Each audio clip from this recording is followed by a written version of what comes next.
Welcome back to my YouTube channel, where the ordinary turns extraordinary and forgotten relics rise to rewrite history.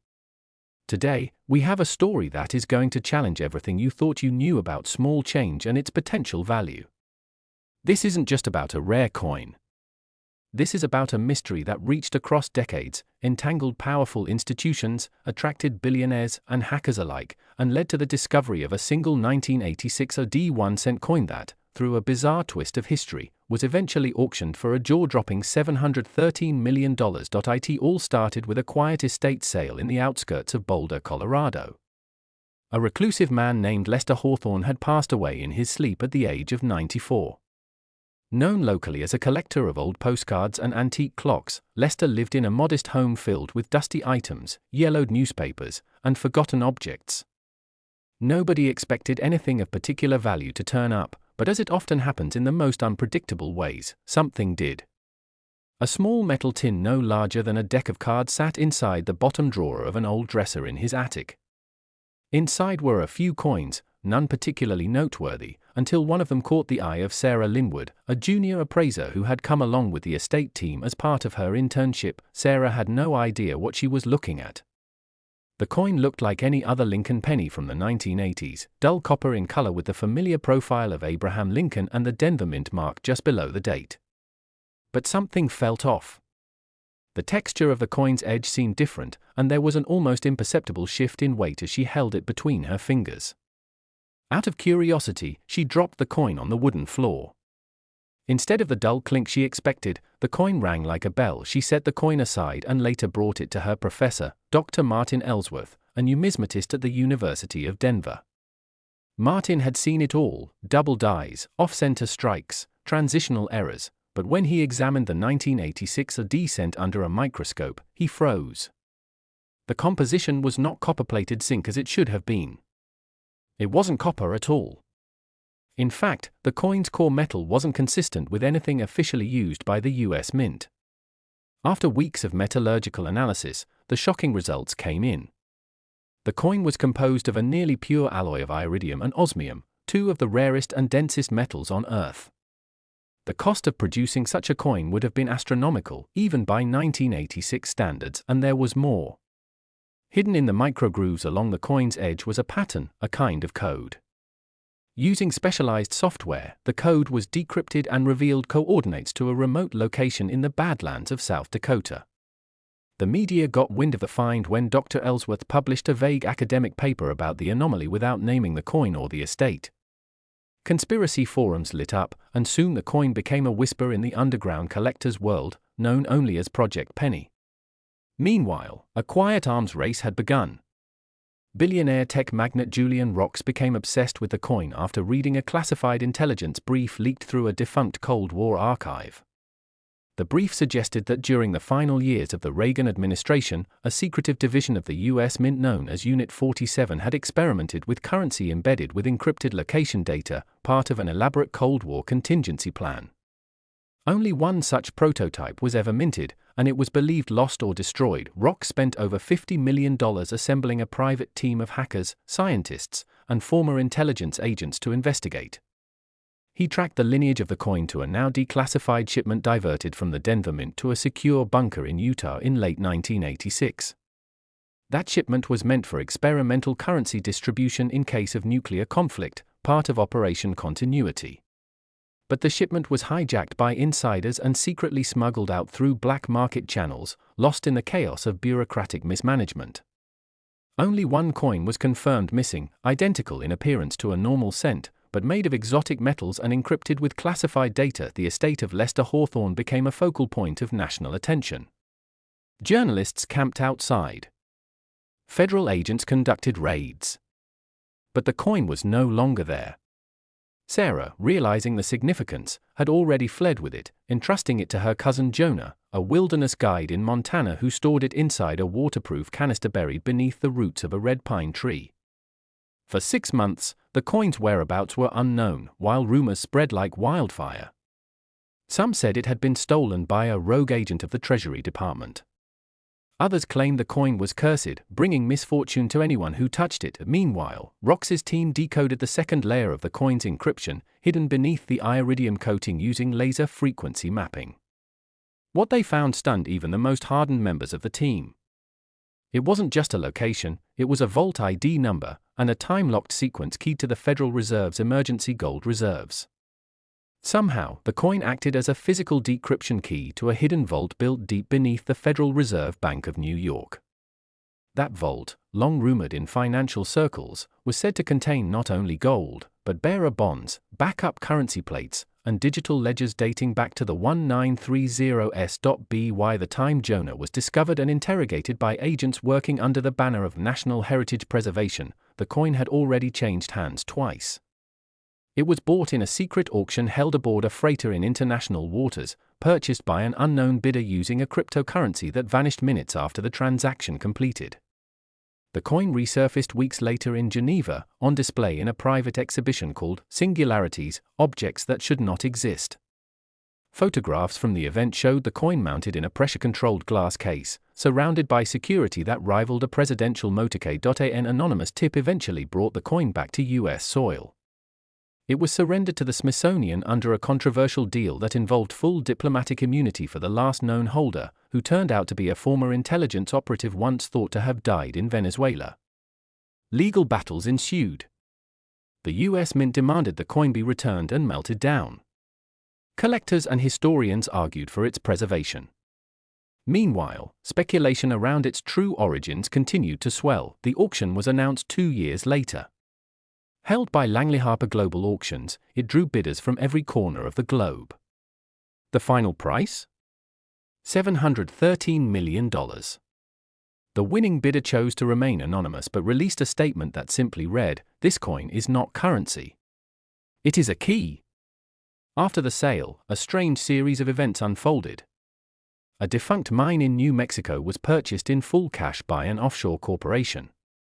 Satellite imagery showed excavation began immediately, and by the following year, an underground complex had been constructed. The government denied involvement, but independent analysts linked the design to blueprints from the Strategic Defense Initiative archives. As for Sarah Linwood, she never returned to her university. Her social media went dark, her phone disconnected.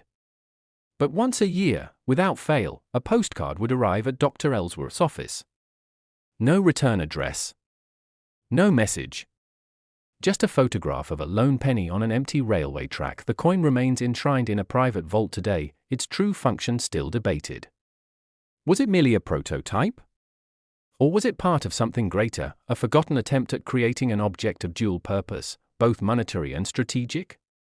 Some believe there are more like it, hidden in old jars, passed down through families, mistaken for spare change and spent at gas stations. Others think it was unique, an experiment that was never meant to be discovered. Whatever the truth, the story of the 1986 D1 coin has become legend. A single piece of metal, small enough to fit in a child's palm, yet powerful enough to change the course of history and economics. And in a world where value is often dictated by rarity, mystery, and the thrill of the unknown, there has never been a greater treasure unearthed from the forgotten corners of America's numismatic past. Next, 2008 1-cent USA coin, where simple objects take on legendary value and forgotten coins rewrite the rules of wealth and history. Today, we unravel the improbable but true story of a 2008 1-cent coin that came to be valued at $210 million. Not because it was old. Not because it was made of rare metals. But because it became the centerpiece of one of the strangest and most intense legal, historical, and political sagas the numismatic world has ever seen. This isn't just about a penny. This is about lost secrets, forged identities, ancient debts, and the sudden rediscovery of a past the government wanted erased. The first known appearance of the coin happened in Cleveland, Ohio, in the spring of 2011.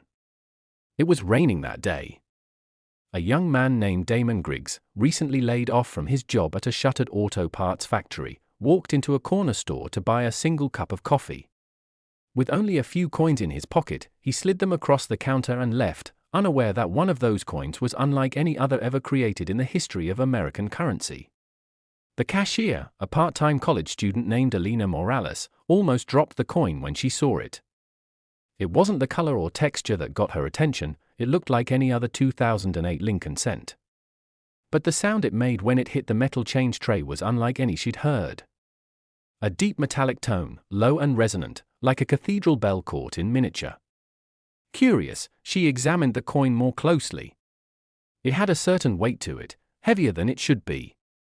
She pocketed it and replaced it with a regular penny from her own tip jar. Alina was a geology major, and later that week, out of sheer curiosity, she tested the coin's composition using her school's X-ray fluorescent spectrometer.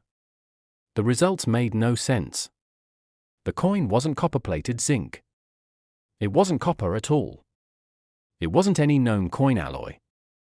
In fact, the readings indicated a core composition involving a rare, synthetic element known as berkelium, an element that is not only incredibly radioactive but also almost impossible to manufacture outside of nuclear laboratories.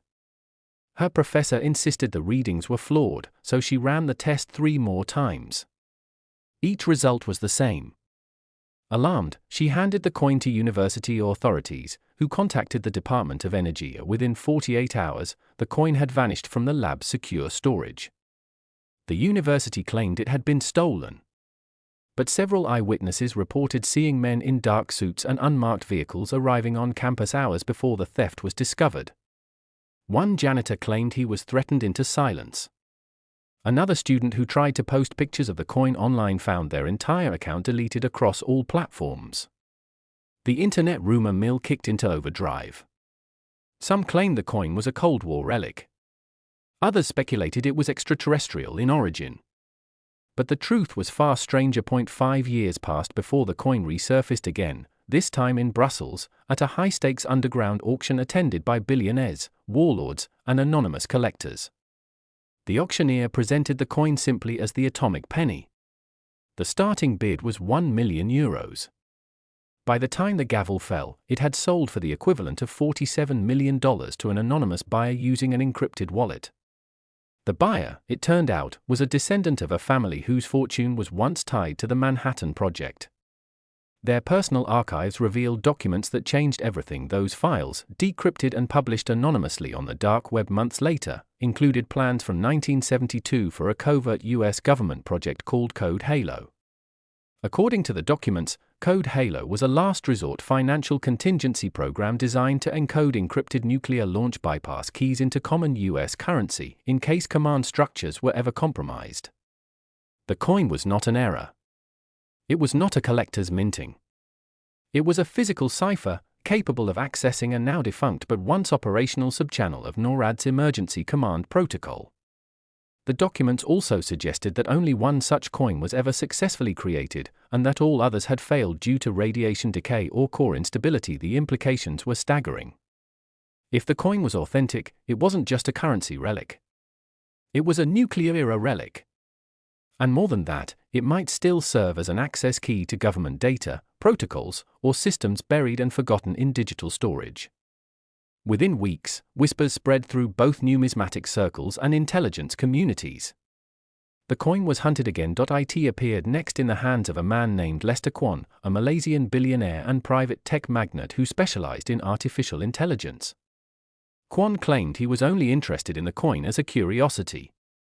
But his private lab in Singapore was later exposed for housing an unauthorized quantum computer used for predictive modeling. When the coin was scanned through the quantum array, the machine responded in unexpected ways, self-generating data packets with time-stamped encryption headers dating back to the Carter administration. One sequence of numbers, when fed through a Cold War-era codebook, pointed to a vault buried beneath a decommissioned facility in Nevada. The vault, when opened, was empty, but its logbook listed a single item under the missing category, Unit, BK86 cipher token, federal usage prohibited. That log entry provided the first solid clue that the coin was real, and that the government had at some point accepted its existence, even if unofficially. News outlets tried to follow the trail, but sources went dark. Journalists who pushed too hard found themselves arrested under charges of cyber intrusion or national security violations. But the coin had already taken on a life of its own. It became a symbol. A forbidden object. The most expensive and dangerous penny in the world. Then came the auction of 2023. Hosted secretly by the Eldridge Trust Consortium on an island off the coast of Denmark, the coin was listed without a reserve. The auction catalogue stated plainly, Object 1 cent, 2008D, Strategic Cipher Artifact, fully verified, Berkelium core, limited exposure half-life active. Bidding started at 10 million and ended 6 hours later with a shocking final price, $210 million. The buyer was later identified as a trust registered in Liechtenstein, managed by a legal entity known only as the Pavonis Group. Little is known about the group, but former intelligence operatives believe it is a financial shell used by an alliance of private AI defense contractors seeking artifacts that serve dual purposes, physical encryption tools and symbolic power statements. Owning the coin wasn't just about technology. It was about prestige. After the sale, the coin was never seen in public again. But its legend continued to grow. A best-selling novel fictionalized its origin as part of a secret government experiment involving temporal tracking. A major Hollywood film began pre-production based on its story, only to mysteriously halt after a series of unexplained data breaches. Even the U.S. Treasury was forced to respond after a lawsuit was filed by a private citizen claiming ownership through obscure inheritance laws. The Treasury's response was telling. They refused to confirm or deny the existence of the coin, citing matters of national interest. In a private interview years later, Alina Morales, now a published physicist and author, shared her own theory. She believed the coin was not intended for practical use, but as a symbol of continuity. A test, perhaps, left behind by a paranoid but forward-thinking group within the government who believed that only through uncertainty could true power remain decentralized. The coin, to her, represented a paradox, valuable not because of its function, but because of the potential implied by its mystery. Today, the 2008 1-cent coin remains the most valuable piece of everyday American currency ever discovered. Worth over $200 million, it remains a subject of academic study, government secrecy, and endless public fascination. It turned the world's attention toward the unseen layers of everyday objects and reminded us that even the most ordinary thing, a copper-colored coin passed through the hands of a laid-off worker on a rainy afternoon, can carry within it the weight of forgotten empires and untold stories. And so, this is not the end of the coin story. Because somewhere, in a private vault or hidden inside a frame or nestled in the corner of an old photograph, the coin still waits. Not for validation, not for discovery, but for the next moment in history when its meaning will matter again. And when it does, the world will once again be reminded that sometimes, the smallest things carry the heaviest secrets.